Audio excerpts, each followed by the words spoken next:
Имаме или не професионални медиуми? Колку новинарите се придржуваат кон оние новинарски стандарди? Колку пак јавност знае да препознае лажни или пак објективни професионални информации? Тоа се дел од прашањата кои што вечерва во емисијата Визави ќе ги отвориме со моите гости Марина Тунева, извршен директор на Советот на етика, и Мирча Адамчевски, председател на Комисијата за жалби. Добре дојдовте во емисијата Визави на програмата на Канал Вис. Јас само еден кус вовед, чисто нашите гледачи да ги запознаеме за што ќе разговараме. Вие доаѓате од Советот за медиуми, односно за етика во медиумите, тело кое што е формирано неколку години, но сепак мислам дека граѓаните се уште не го распознаваат која е улогата и задачата. Благодарам уште еднаш што дојдовте овде во нашето студио, во студиото на Канал Вис. Благодарам. Марина, вие како извршен директор на Советот за етика во медиумите реков дека ова тело е формирано неколку години, но тешко некако граѓаните да се одлучат, односно тешко граѓаните да ја распознаат улогата, што всушност представува Советот за етика во медиумите.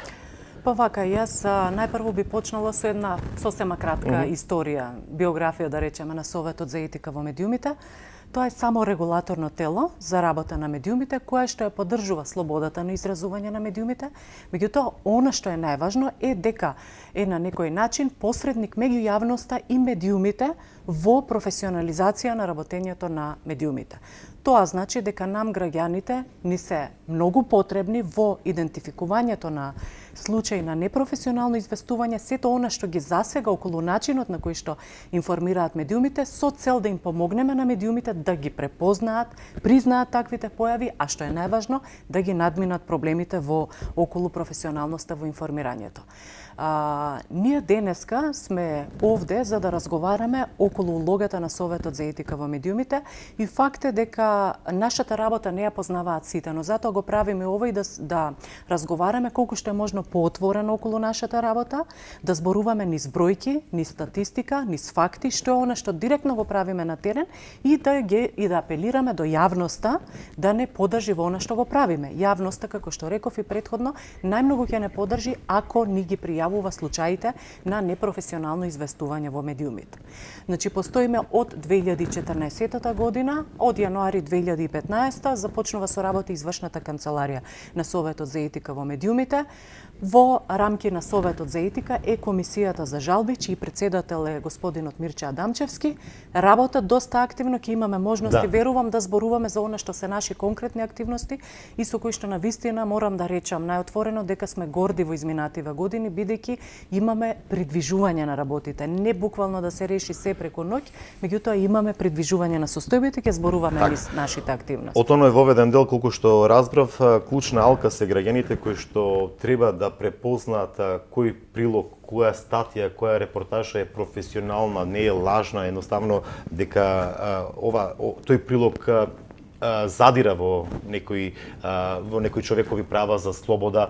Едноставно, ако сметат граѓаните дека се лажно информирани, едноставно да реагираат до Советот на етика. Колку што ве разбрав. И лажно ако се информирани, ако забележат случај во кој што, еве да речеме, во прилогот на телевизија се зборува само за едната страна, но не и оној што е засегнат со одредена тема. Значи, нема мноштво на гласови во приказната во она што се зборува на телевизија во конкретниот случај, туку е застапена само една страна која што си ја кажува само својата вистина. А каде е другата вистина? Каде се мислењата на различни соговорници?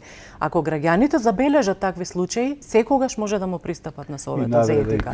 И дискриминација по различни основи. Дискриминациите. Па реков, кои што се загрозени оние човекови права и слобода. Дали може тоа само да реагира засегнатата странка во случајот, она втора странка, или пак секој може... Може секој, комисијата која што ја водам, работи на тој принцип, значи може да се пријави секој.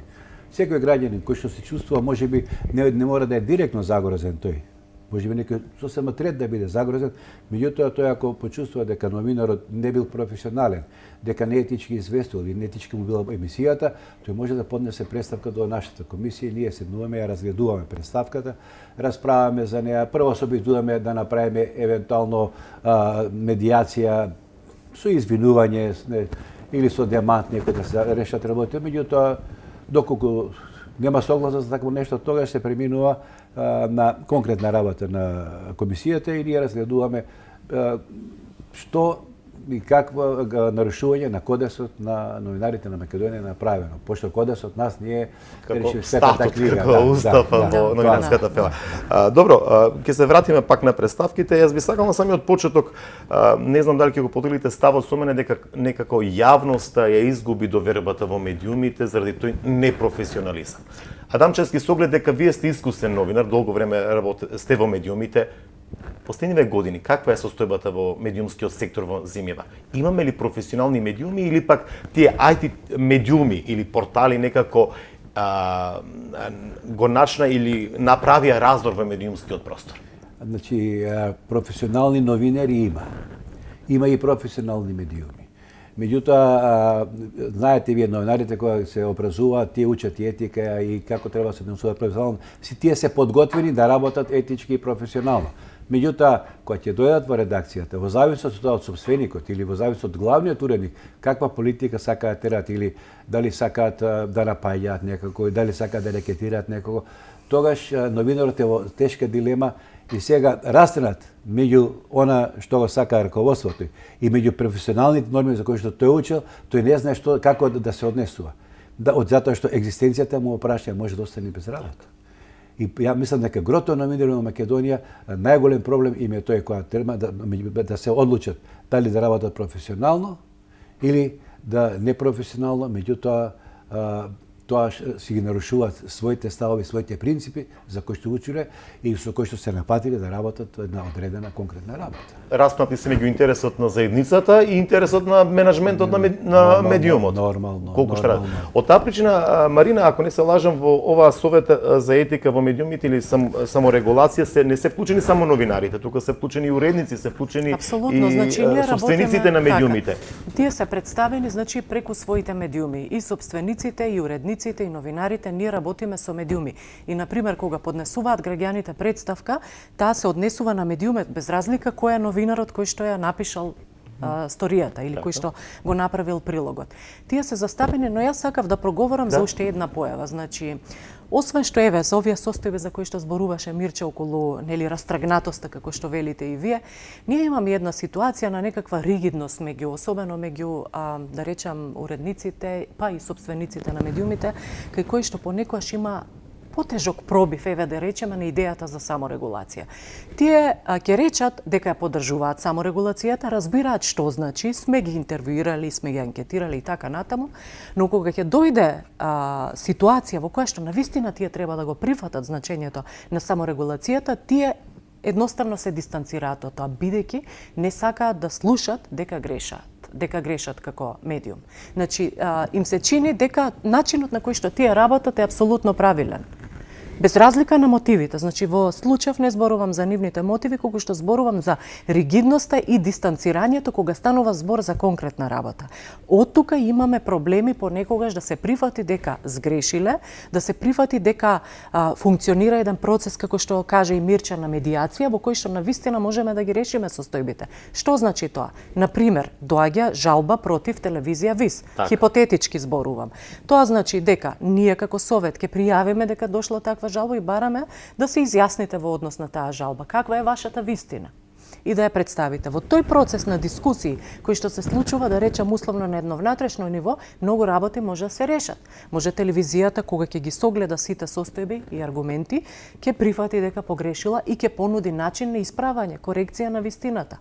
Ќе прифати да го засегнатата страна да го интервјуира, да му даде можност да си ја каже својата страна, да се извини, да го повлече прилогот и така натаму. Постојат безброј начини на кои што само регулацијата на вистина практично може да функционира на терен. А не ситуација во која што ако погодиме некој медиум со одлука која што има донесено комисијата за жалба, тие да се дистанцираат и да велат кои се тие во советот кои што ќе ми судат како јас работам. Повредено егото на медиумот. Или пак да велат, дека реперкусии има тоа што го кажува Марина. Сето тоа е јасно, да. Доколку не дојде да решиме до медијација, до договорност, тогаш може да се оди на суд. А знаете, на суд за клевет и навреда до 25.000 евра се вкупните казни. Што значи за една мала телевизија 25.000 евра? Тоа е многу. Така. Тоа е многу. Или за говор на омраза имате кривично, се оди во затвор за говор на омраза. И затоа советот им служи на медиумите да им помогне да се избегнат тие такви непрофесионални однесувања, за да се избегнат тие реперкусии, мислам, казните, да нема материјални казни, да нема кривични одговорности и казни.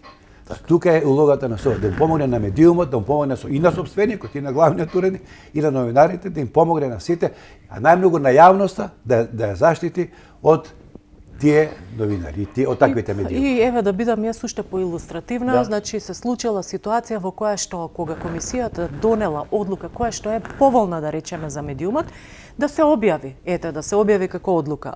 Но од друга страна, кога одлуката не била поволна за медиумот во смисла утврдено е прекршување на кодексот на новинарите, имаме веднаш бурна реакција кои се тие во советот да ми судат, јас ќе се повлечам од советот како членка. Навистина ние не сакаме така да функционира советот. Тоа сакав и да ве прашам, јас пред малку спомнав еден дел, сакав да ве наведам, дали имате слободна интервенција кај сите медиуми или само кај членките кои што се во советот на етика? Советот за етика, значи кога ќе стигне жалба до медиумите, ја разгледува без разлика на кој медиум се однесува, иако да знаете со тек на време ние утврдивме дека со оглед на тоа што некои континуирано продолжуваат со лошата пракса, едноставно тотално непрофесионално работат, тоа сме го забележале во некои на пример интернет портали. Па и тоа сакам да прашам. Последна тема се портали. Значи околу тоа се дискутирало внатрешно. Сме договориле некои принципи на однесување и кој може да биде членка на Советот за етика во медиумите. Тие принципи ги има на веб страницата на Советот за етика во медиумите, кој што меѓу другото го велат ова, дека, например, за да биде членка на саморегулативното тело, треба да се заложи најпрво дека го почитува статутот, дека го почитува кодексот на новинарите на Македонија, ја почитува повелбата за етичко известување, документ на Советот за етика, дека има свој импресум, дека точно знаеме за кој медиум станува збор, кој е автор на прилогот и така натаму. Значи тоа се тие принципи, особено околу работата на интернет порталите. Па и во тоа насока сакам да прашам. Некако мораме да си признаеме дека лошите вести на некој начин најчесто доаѓаат од интернет порталите, каде што нема ниту уредници, нема ниту новинари, секој сам пишува информација, што е најжално, доаѓаме до копи-паста на информацијата. И кога една информација лажна или непрофесионална, неетичка, се провлекува низ десетина медиуми, десетина портали. А знаеме веќе дека IT технологијата ни е многу напред. Како тоа можеме да го сузбиеме? Во таа насока. Точки, запирки, има грешки кои да, копи-пасте. Буквално нелекторирани. Како може да се реагира? Само да ви кажам кратко статистика. Значи, застапено се медиуми кои биле предмет на жалби. 81% се порталите. Нормално сега и бидејќи тие се најбројни, или најлесно да ги имаш како медиум, меѓутоа 81% се порталите, потоа доаѓаат 14% телевизии, па весници, неделници и новинските агенции на крај. Да. Зборот ми е дека ние со порталите мора да расчистиме. Јас сум против регулација, одма и Советот сме против регулација на овие медиуми, затоа што има десетина закони кои што ги засегнуваат работењето на порталите. Вие спомнате копи-пейст, така? Да. Има закон за авторски права. Има закон за авторски права. Значи, треба тие што си ги работат.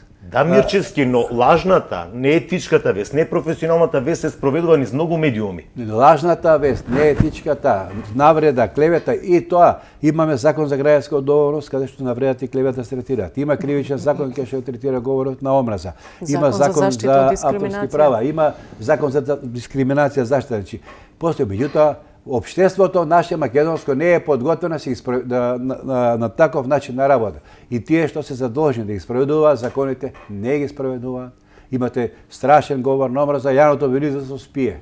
Не работи, ништо не презема. Зашто не презема? Па треба, ако треба затвор да се си оди во затвор, тој што го шири говор на омраза. Не работат. И после медиумите биле вакви, медиумите биле. Медиумите се одраз на состојбата во општеството. Во едно демократско општество Не може, во едно недемократско општество не можеме да бараме медиумите да бидат подемократски од самото општество. И сега да додадам јас уште нешто, значи велиме интернет порталите. Да, факт е, еве низ статистиката на Советот за етика се потврдува дека најголем дел од жалбите се однесуваат на известување на интернет Тоа портали. е немала 80%. Меѓутоа, знаете што е уште позастрашувачки? Тоа што разни мониторинзи и нашите согледувања, анализи од Совет за етика потврдиле дека доста од тие работи што се случуваат во интернет просторот се префрлаат во другите медии. Тоа сакав да го Значи, пренесам. тоа копи-пейст што велите вие, преземање на информации, ширење, дезинформации, лаги и така натаму, клевети, навреди сето тоа буквално како да се преселува во некои традиционални медиуми. И тоа мониторингот го утврдил. Еве, Институтот за комуникацијски студии правеше мониторинг, особено за време на изборите, предизборно, и беше утврдено дека и во големи мејнстрим медиуми, национални телевизии, пренесени се информации од интернет порталите кои што представувале само една страна, ширеле дезинформации и така натаму. Значи, доаѓале до Советот за етика, односно до Комисијата за жалби, доаѓале представки кои што се однесуваат за еден и случај во интернет портали, во традиционални медиуми, телевизии, во весници кои што ја презеле таа информација. И видете што се случува. Кога сме побарале одговор од страна на телевизијата која што ја презела таа информација, да ни биде кажано: не, јас не сум виновен, јас само пренесувам она што го кажал тој и тој интернет портал. Не е тоа во ред. Ние така новинарството не сме го учеле. Професионалното новинарство не дозволува префрлање на одговорност ако ти нешто си пренел во својот медиум како информација. Еднаква е одговорноста. Еднаква е одговорноста. Не може буквално да се преземе. Можеби ќе слушнам нешто во кулоарите, во ходниците и ќе го пренесам во телевизијата. Тоа не значи дека тие што зборувале се единствено криви што ширеле дезинформации. Тука се појавува еден друг проблем, Адамчевски и Тунева. Кога десетина портали на лажна вест, неетичка, непрофесионална и непроверена вест ќе ви ја пласират, колку медиуми обичниот или традиционалниот медиум сака да ја поправи, тогаш не му веруваат. Затоа треба... Затоа велам дека премногу стана рашемонијада во со порталите и ќе мора да има на некој начин, точно е дека се согласувам со вас дека има повеќе закони, но дали тогаш не се обесправени еве овие традиционални медиуми? Тие треба порталите, овој проблем го чувствуваат не само другите медиуми, тој или ние да речеме како Совет за етика, тој проблем го чувствуваат и самите портали, затоа што меѓу нив има многу кои што професионално се однесуваат. Така е, се согласувам. Сега, тие го знаат и проблем, го знаат проблем. Што е според мене лекот? Лекот е тие да седнат да се договорат, да се формираат своја асоциација на интернет медиуми. И таа асоциација утре други ден да излезе пред власта и да рече: бараме закон или не бараме закон, бараме регистрација или не бараме регистрација. Значи, тие се тие кои што треба да го решат. Не може Советот за етика или некоја телевизија или било да каже како треба да бидат регулирани портали. Тоа да речеме како во асоциацијата на да си има едно јаснавско здружение. Нормално. Тоа што ќе ги штити интересите. Ќе ги штити интересите, но и ќе одговара на барањата на општеството. Да речеме држава, да кој така, тоа треба да истрпи. Не може да бара поддршка интернет порталите од Советот или од Здруженијето на новинари или од други трети здруженија. И да додадам само, судот на јавноста никој не смее да го подценува. Значи ние сме буквално секојдневно во комуникација со граѓани на кои целосно им се јасни состојбите. Точно знаат кој медиум шири дезинформација, кој шири пропаганда и така натаму. Имам еден колега кој што вели: па видете вака, ако се слушне за ресторан во градот, кој што денеска направил лоша храна со лош квалитет, тоа се повторува за 5 дена, се повторува за 10 дена. Дали граѓаните ќе одат во тој ресторан? Се согласувам. Значи нема да го изберат, туку ќе одат во тој кој што континуирано си држи до една... Се согласувам со таа теза, но велам кога една информација непроверена ќе ја видите на сите портали и јавноста веќе ќе ја прочитала. Тешко може веќе да ја вратиш нормалната слика. Тоа ми беше зборот. Тоа како така е вест и деман, така нормално. Да, тешко можеш да ја вратиш и кога ние професионално ќе настапиме, еве од искуство го зборам тоа. Да. Ќе каже телевизијата, вие прикривате. А ти веќе со проверена и точна информација излегуваш, Знаете. бидејќи претходно 2 часа претходно или 1 час претходно ни сите портали прочитале лажна вест или непроверена вест. Зборувавме и за оваа состава на една меѓународна конференција и верувајте дека навистина овој проблем го има и во други држави. Не сме единствен случај, но тоа не е за утеха. Тоа не е за утеха. Затоа и често се зборува за иницијативата медиумска писменост, да им се помогне на граѓаните кои што можеби се подведени на некој начин да им веруваат на одредени медиуми, да сватат какви се состојбите, да знаат да ги препознаат лажните информации од она што е факт, од она што е вистина. И тука треба да се вложува многу. И во таа смисла може да помогнат и медиумите кои што професионално работат како, да речеме, медиум како што е вашата телевизија. Значи, можете да помогнете со тоа што од една страна може да го обезличите тоа што е напишано во некој кој што шири дезинформација, од друга страна да им се помогне на граѓаните да разберат која е вистината. Кога ние тоа ќе го повторуваме и ќе преземаме такви иницијативи, на вистина може да се поместат работите. Адамчевска, да ве вклучиме малку и вас во односно представките со оглед дека сте председател на комисијата за жалби.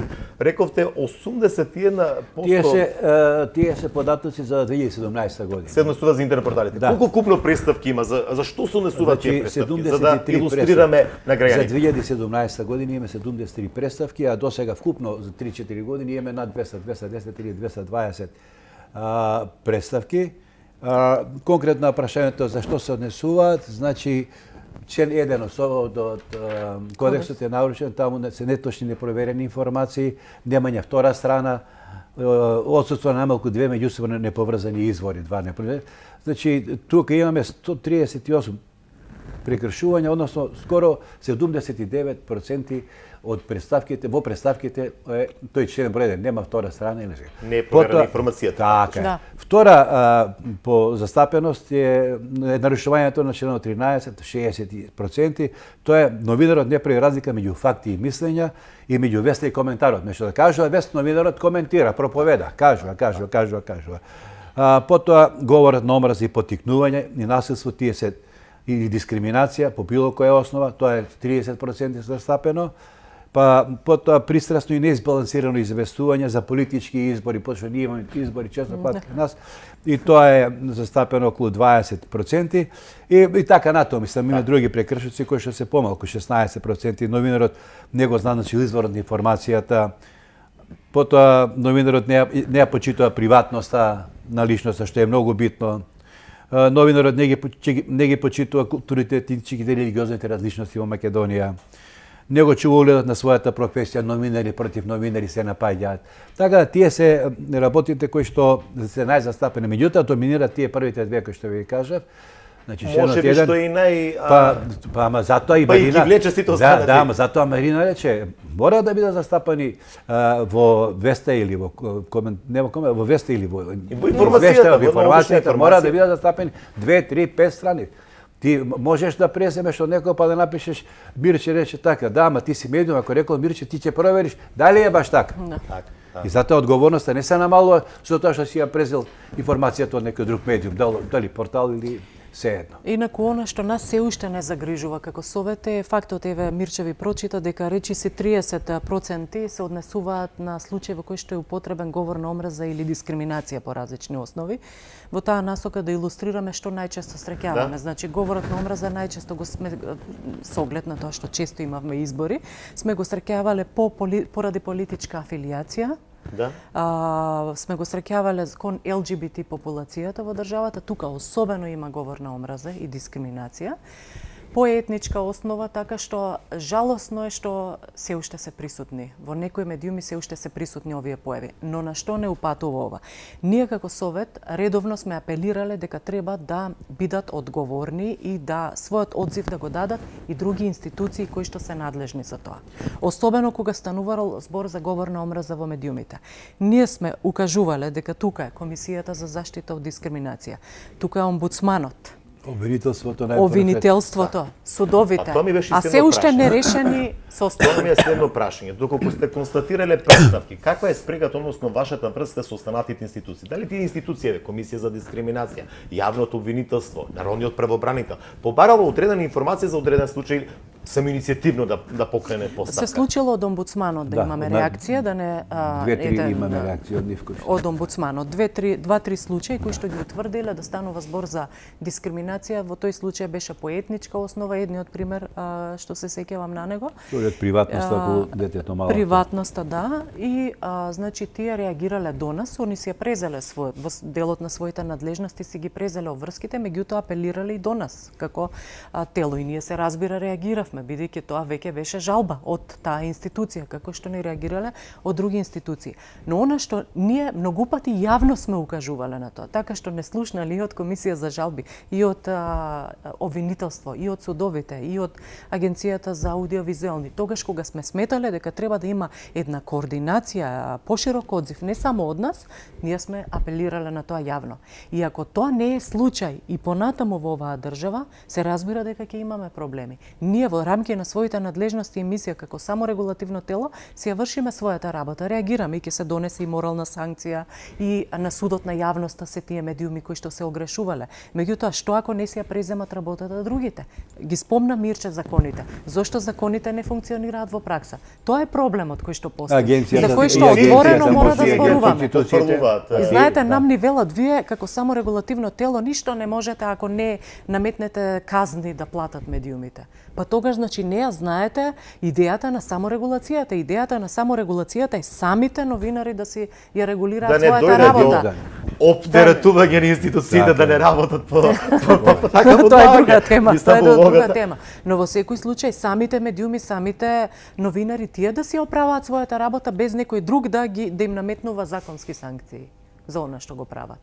И ние како тело може да изрекуваме само морални санкции, што значи дека донела одлука медиумот, донела одлука Комисијата за жалби, таа треба да ја објави медиумот кој што сгрешил. Меѓутоа тука имаме проблем што не ги објавуваат сите, ретки се тие случаи. Не дека имаме, малку има. Како успевате, рековте медијација, прво ќе одите на медијација за да вообичаено како ги решавате сите тие? Вообичаено со одлуки, медијациите имаме случаи на медијација, успешни медијации имаме случаи, меѓутоа мнозинството се одлуките што ги носи комисијата и грото се одлуки кои што се против медиумот. Грото се против. А медиумите не ги објавуваат ваквите одлуки. Ако не име позитивна за нив, не сака да напише дека бил на тапет во комисијата и односно во советот и сега советот рекол дека вие сте непрофесионални, не сака да признаат.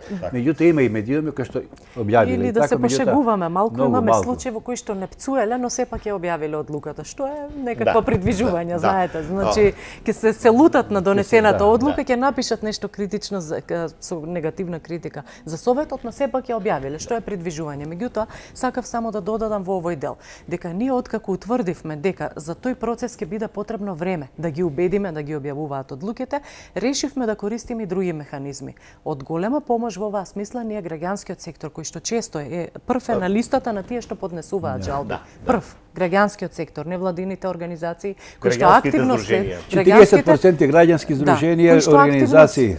Така, тие се преднесуваат. Активно ги следат состојбите, особено граѓански организации кои што работат во доменот на заштита на човековите права. И тие нам ни се партнер, освен во идентификување на состојбите, но и во пренесување на идејата за саморегулацијата. Значи тие се зборува на социјални мрежи, ги споделуваат нашите одлуки, информации за ги објавуваме одлуките на ги објавувале целите одлуки. Значи ние не само да речеме да застанеме тука дека нам ни е важно дека медиумите само мора да објават. Објавуваат други организации, институции кога ќе забележат некаква неправда во медиумскиот простор. И тоа е добро. Значи на тој начин ние добиваме една видливост на една уште поголема видливост на она што го правиме. Или ќе се напише напис во весник и ќе се зборува меѓу другото и за одлуката на советот. Да, често пати ги гледам овие одлуки што ги објавувате на вашата веб страна.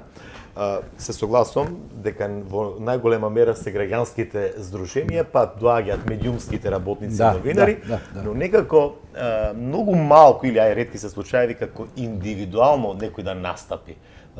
Индивидуалец да реагира. Имаме. Мислам дека таа е најмала група. Има од поединци. Посебно внатрешноста ми беше збората. И новинар ќе се јави И сега дали ти го третираш као новинар или као поединец се јавуваат новинари, меѓутоа има и поединци и граѓански лица кои што не се новинари, се јавуваат и тие. Но имајќи го предвид профилот на луѓе во кои што реагираат, бидејќи во новинарската фела се знаеме колку, ми фали оној обичен граѓанин. Како да го натераме обичниот граѓанин да реагира? И тоа во внатрешноста. Ваша емисија, ако ја гледаат, ако слушнат за што се работи, како се работи, мислам дека многу ќе им помогне и таа. И претежно се од Скопје, тоа не беше зборот. И претежно се од Скопје, па токму затоа е. Затоа особено ни е важно, значи доста од активностите на Советот се условно кажано децентрализирани, во смисла нам ни е многу важно да се најдеме во средината каде што навистина реално може да се зборува за овие состојби, каде што луѓето се погодени од начинот на кој што се информирало во медиумите. Во таа смисла сега сме во вашата телевизија, но ние продолжуваме и се движиме во други градови, таа комуникација сме остварувале на различни начини, дали преку организирање на дебати, организирање на конференции, дали преку гостување во медиум како што правиме денеска. Меѓутоа, особено ни е важно да реагираат граѓаните од целата држава. И во таа смисла ве молиме и вас за помош како медиум да се апелира до граѓаните да ги користиме овие начини да се слушне нивниот глас. Како може да се реагира до Советот?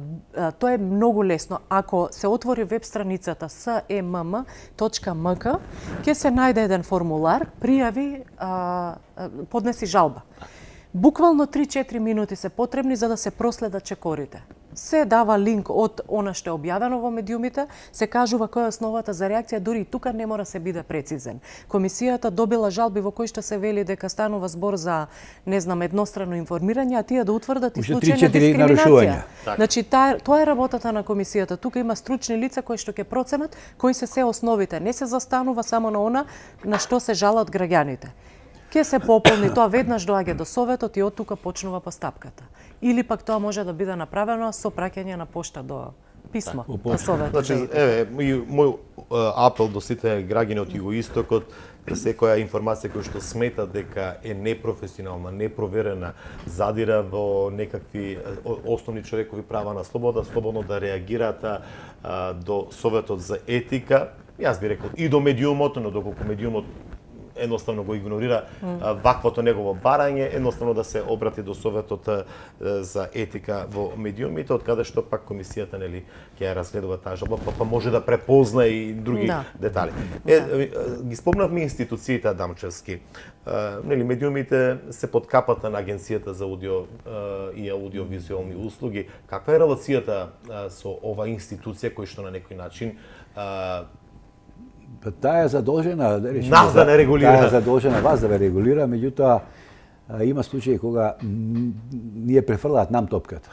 Бидејќи во законот наводно нема таму тие делови за регулирање на етички односи и се префрлаат топката кај нас. Меѓутоа ние си ги преземаме тие работи, иначе сме вклучени укајни во мрежата за медиумска писменост и се надевам дека наредниот период можеби ќе се поврзем уште повеќе, меѓутоа... Инаку, имало и случај кога самата агенција реагирала веднаш после нас на одредени појави. Значи има придвижување и таму. Еве минатата година ги повикавме како тело да реагираат на случај на дискриминација преку медиуми, го сторија тоа и ја поддржаа и нашата реакција и ја искажа и својата. Така што имаме соработка во таа смисла. Но верувам дека можеби Таа е сепак регулатор, ние сме само регулатор. Но во секој случај мора да постои одредена соработка со оглед дека станува збор за медиумскиот простор. Сега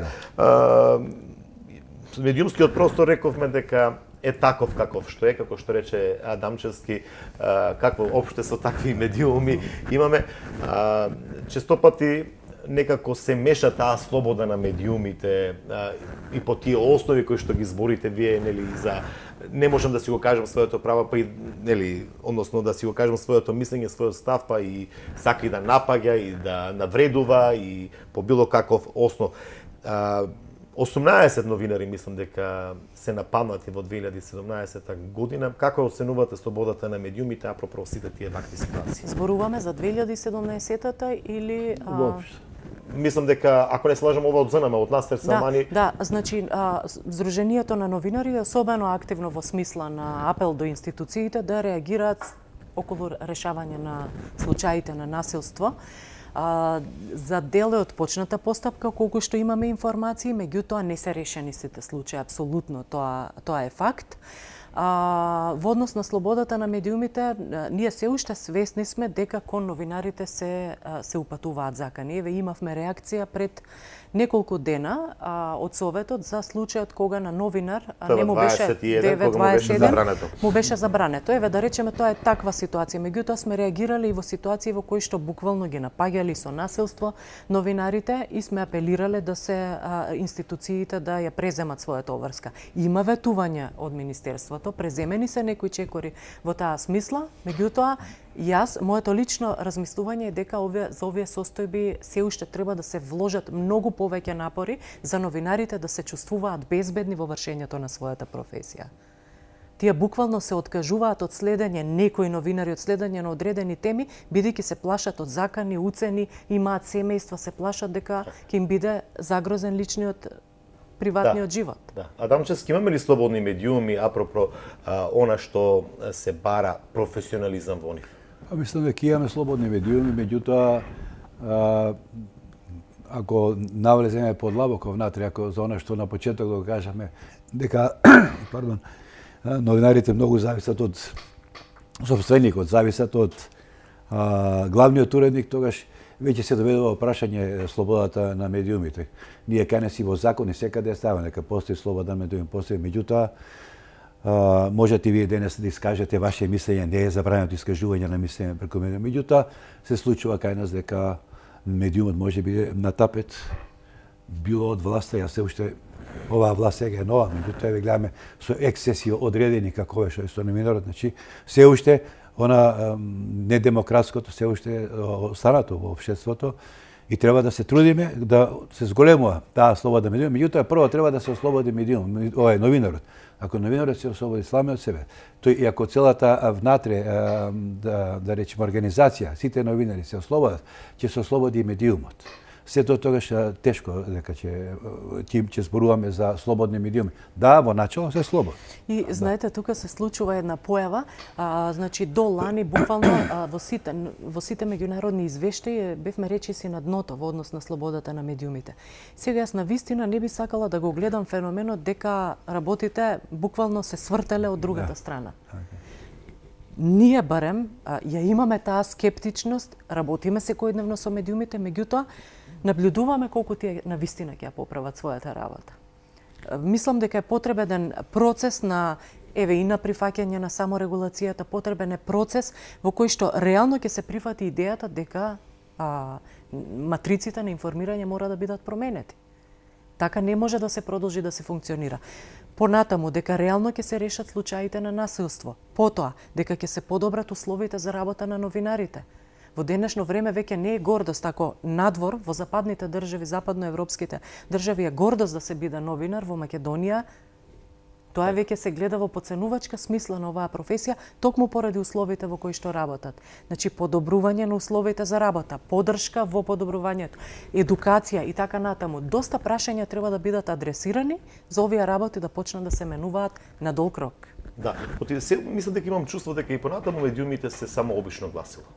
Или коригирајте ме. Па и јас би ве коригирала, знаете во која смисла? Значи, ние забележавме, и преку типот на жалби кои што доаѓаат до Советот за етика, и преку таа динамика, и преку соработката со другите професионални медиумски здруженија, значи во текот на минатата година беше забележано едно придвижување на состојбите. Значи, некаде речиси до половина година, на почетокот од годината, обстојуваат тие матрици на, како да речам, избезуменост во оваа професија, каде што се грешеше не преку ден, се грешеше секој час начинот на кој што се информираше. Меѓутоа, забележавме дека со промена на политичкиот контекст во државата и околностите, дека се роди еден ентузијазам кај медиумите и почнаа да ги менуваат своите Да, ама јас околу тоа пред конкретно прашањето, гласило или не е гласило, медиумите мора да се менуваат од доминантност на тоа да бидат гласило, да одат кон квалитет повеќе. Затоа што Тоа сакам да го кажам, како обично гласило на институциите, не. соопштение се прочита и толку. Не, мора новинарите, не само соопштение. Денеска решиме веста ќе ја донесам јас или вие на улица, со новите технологии можете веста директно на вашата телевизија да испратите. Така. Пак се враќаме на член 1 од добро, еве сообраќајка да речеме, да сообраќајка ќе кажете веста. Меѓутоа, што стои за таа вест? Што стои за тоа соопштение? И така ќе се промени медиумот од обично гласило во вистински медиум. Значи, секој пат да кажува, да работи што стои за соопштението на власта, на соопштението на општината, што стои, да речеме, за овој настан. И тоа е еднината на новинарството така. Имаше еден на времето еден голем конгрес во Шведска и се дискутираше за еднината на медиумите и се кажа дека печатените нема да загинат, меѓутоа се јавуваат нови проблеми. Веста ќе може секој да ја донесе, но ќе ни требаат коментатори, ќе ни требаат аналитичари, кои што ќе треба да го кажа се тоа за да не бидеме обични гласила. Инаку она што велите гласила, знаете што медиумите не треба да бидат пиар на пиарот на институцијата или на организацијата. Значи ние знаеме дека тука има голема разлика и дека новинарите имаат други одговорности, дека не треба буквално. Јас сега разбирам зашто тоа го прават. Или од брзање, други поважни според нив настани во текот на денот и така натаму. Преплавени се буквално со разни соопштенија од различни институции. Најлесниот начин е да се пренесе информацијата таква каква што е спакувана. Да. Само за крај спомнавте дека со агенцијата сте во некоја мрежа проект за медиумска писменост. Мислам дека еден клучен сегмент граѓаните да се уште можеби граѓанските организации кои што се директно вклучени, медиумските работници, новинарите, но обичните граѓани се уште може да препознаат што е вистинска, професионална, проверена информација наспроти оние лажни вести кои што се пласираат. Колку сметате дека таа медиумска писменост треба да се поактуализира и во основни во образованието, не знам. Па вака, значи прво да тргнеме, се согласувам апсолутно, да тргнеме од податоците кои што се на Агенцијата за аудиовизуелни медиумски услуги, правеше истражување за медиумска писменост, при што беше утврдено еден од податоците вели дека речиси 70% од граѓаните не му веруваат само на еден медиум и дека тие ја проверуваат информацијата од повеќе места, од повеќе медиуми, што е од друга страна, значи еден добар индикатор дека граѓаните и самите си ги преземаат работите во своји раце, но и укажува дека и тоа како е потребна медиумската писменост. Во таа смисла се согласувам јас апсолутно со идејата дека медиумската писменост треба да е застапена од најмала возраст па буквално секој да биде офатен со не. Имаше обиди, имаше иницијативи во таа смисла, во дел од тие иницијативи сме учествувале, значи со средни училишта во државата, работа со наставниците по мајчин јазик, меѓутоа ова не треба да биде адхок заложба, да дојде донатор кој што ќе инвестира средства за да се заврши некоја проектна иницијатива. Ова треба се реши на системски начин и да ја има медиумската писменост на сите нивоа. Да се работи буквално со сите. И знаете, има една група на професори, истражувачи на Универзитетот Харвард, кои што буквално го велат ова на граѓаните како може да им се помогне за да веруваат на медиумите. Да им се создаде еден когнитивен репертоар на значења и тие самите да проценат што е добро, што е лошо. Значи да си имаат веќе добиена стекната представа како треба да се истражува, како треба да се анализираат искажаните информации за да тие самите донесат суд или проценка, а не да им биде сервирано од страна на медиумите или од страна на некои кои што стојат зад медиумите, некакви центри на моќ. Така. Кои што имаат одредени интереси. Поготово мали општества како што е Македонија со неполни 2 милиона народ, да зборуваме за Америка која што има 300 милиони, не може да ги натераш сите да бидат медиумски писмени и гледаме таму што се случува со лажните вести. Така затоа што народот и таму потпаѓа, че во едни демократски општества народот потпаѓа, така што ние со 2 милиона може многу повеќе да направиме, но треба волја и системско, како што кажам, системски реши тоа прашање. Така. И по оглед дека времето не истекува, само за крај повторно да се вратиме за она кое што ве повикавме во однос на Советот за етика во медиумите и оние представки кои што граѓаните може да ги понесат. Адамчевски, за било каков прилог за граѓаните кои што сметат за било на кој на медиум да се поднесе представката, рече Марина, може и на интернет, може и преку пошта. Мене ме интересира има ли временско ограничување кога може да ја поднесе? Значи 30 дена од дента кога е објавена таа вест или таа информација. Во рок од 30 дена граѓанинот треба да успее да седне, да влезе на нашиот сајт, да го отвори или да прати по писмо и да ни информира и ние потоа си имаме рокови наши кои што ќе ги разгледуваме и ќе одговориме на таа представка. Дали граѓанинот кој што сака да поднесе представка ќе му биде потребен оној текст, крајен продукт што излегува од порталот, од телевизијата? Токму така, или принтскрин да е направен од порталот, или ако е печатен медиум, од печатен, ако од телевизија снимка да се направи и да се прати тоа кај нас. Во последно време има некои, да речеме, кои што се чувствуваат навредени или наклеветени луѓе кои што немаат време да се занимаваат со таа работа, па ангажираат адвокати, меѓутоа обично граѓани не може да го направи, но има луѓе кои што ангажираат адвокати, адвокатите доаѓаат, поднесуваат представки во нивно име, затоа што во нашите медии можеме да сретнеме се и се што не. Так. И за колку отприлика временски 30 дена ние, значи имаме првите 7 дена се обидуваме да ја направиме медијацијата, дали има согласност или нема согласност, доколку во рок од 7 дена не успееме тоа да го направиме, тогаш што стануваат наредни 30 дена ние да седиме, да расправаме и да донесеме одлука. Тогаш медиумот треба или да се извини или не да ја објави одлуката, ако е виновен да ја објави одлуката и ако не е виновен сепак треба да ја објави. Да ја објави одлуката. Со самото тоа што е направено, да речеме, е утврдена вина на медиумот и со само тоа тој што ќе објави таа одлука, практично доаѓа дека се извинува и самиот тебе признава дека сгрешил. А секој што работи греши. Нормално. Марина, и само за крај, има ли интерес кај медиумите да членуваат во Советот за саморегулација? Рековте дека некако медиумите кога е за нивно добро објавуваат, кога треба да си признат грешката, сами не сакаат, па некогаш и ве критикуваат, но сепак какво е расположението кај комерцијалните медиуми? Да, ние постојано им велиме на колегите од различни медиуми дека вратите на Советот за етика се широм отворени за ново членство. Нам ни е од интерес да имаме поголемо членство, бидејќи така и ќе бидеме сите заедно помокни во рамки на оваа наша заедничка професија.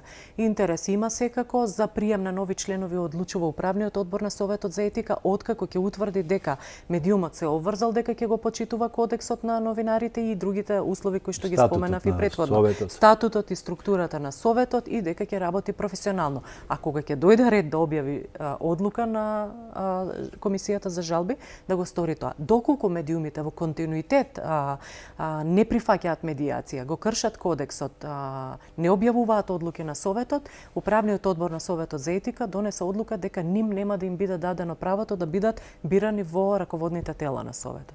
Во управниот одбор, во надзорниот, во Комисијата. И само за крај, дали оној документ или одлука кој што констатирате одредени неправилности може да му послужи на лицето кое што е засегнато по приватна линија да го тужи за клевета на?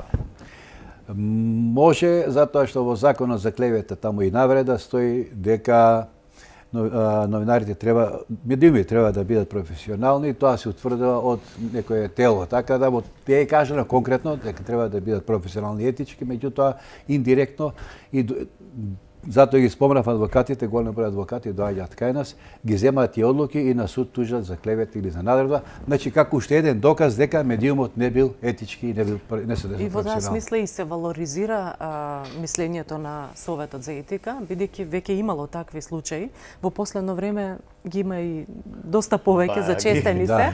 Да. Иако некои суди бегали од одговорноста, не ги признавале порталите за медиуми, што е сега отвара друго прашање, она со што го почнеме разговорот за порталите, дали се или не се медиуми така.